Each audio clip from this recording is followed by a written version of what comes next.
Assalamualaikum warahmatullahi wabarakatuh.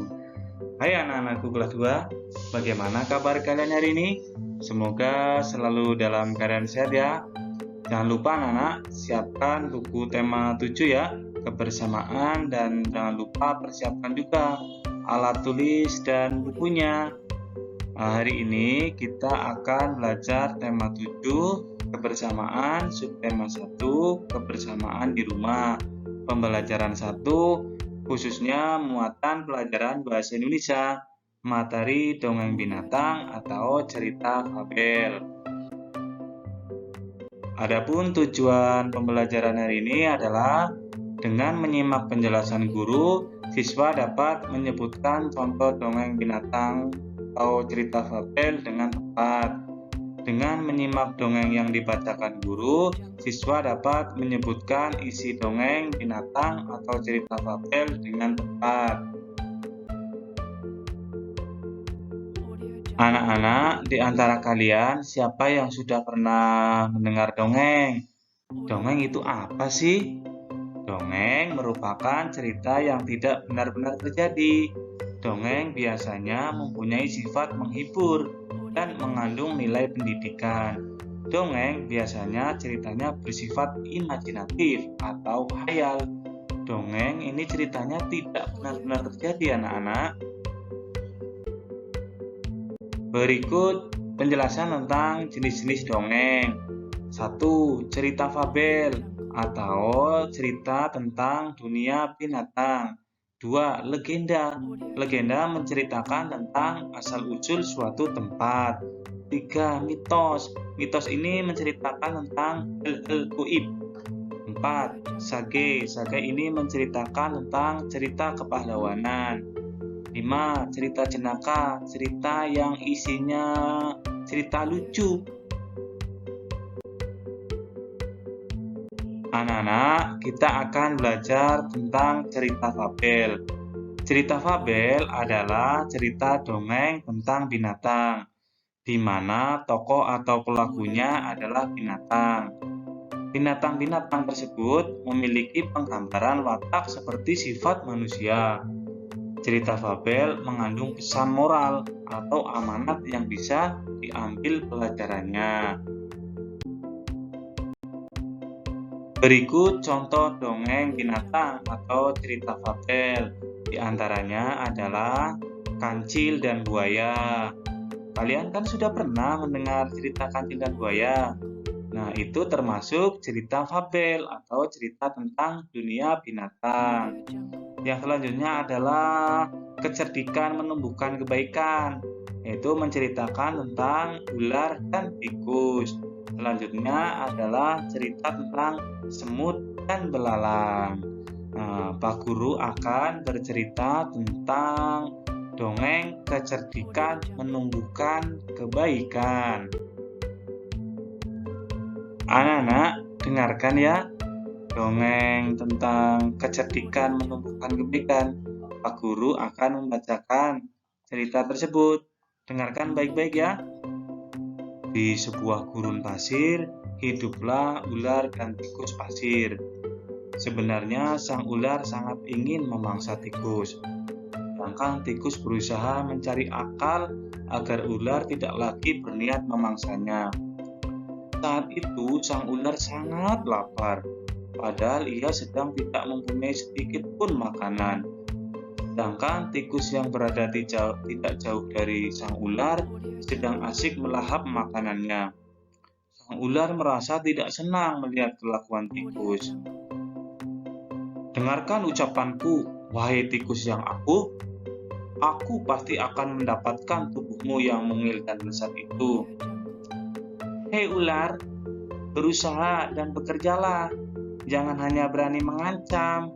Kalau hanya mengancam, seekor semut pun bisa. Sang ular sangat marah mendengar ejekan tikus. Ia lalu kembali ke sarangnya dengan perut yang lapar. Sedangkan tikus masih lahap dengan makanannya. Waktu terus berjalan, tetapi ular tidak juga menemukan makanan. Ia juga enggan untuk keluar dari sarangnya. Sementara itu, tikus sudah lelap dalam sarangnya. Ular yang masih dalam keadaan lapar segera mengendap-endap mendekati sarang tikus, meski ia masih sangat kesal terhadap tikus. Dan kini ular telah berada di sisi tikus yang sedang tidur pulas. "Hai tikus, aku sudah berada di sebelahmu dan siap untuk menyantapmu."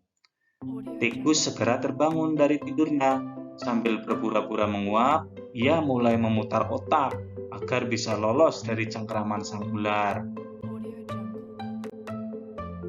"Tunggu dulu sang ular, sahabatku. Kalau kau ingin memakanku, kau harus berpikir dulu. Kita hanya berdua di sini, tidak ada hewan lain. Jika kau memakanku, maka kau akan sendiri. Kau tidak akan mempunyai teman yang dapat kuajak mencari makan. Kalau begitu, kau tidak akan makan dan akhirnya kau akan mati." Sejenak sang ular terdiam. Ia mencoba merenungkan nasihat tikus. "Jadi kita tidak bisa hidup sendiri?" "Tentu, bukankah kita bisa berteman dan tentunya kita dapat mencari makan bersama? Bukankah itu lebih menyenangkan daripada nantinya setelah kau memakanku, kau akan hidup sendiri?" Ular mengangguk tanda mengerti. "Baiklah kalau begitu, maafkan aku." Tikus pun memaafkan ular.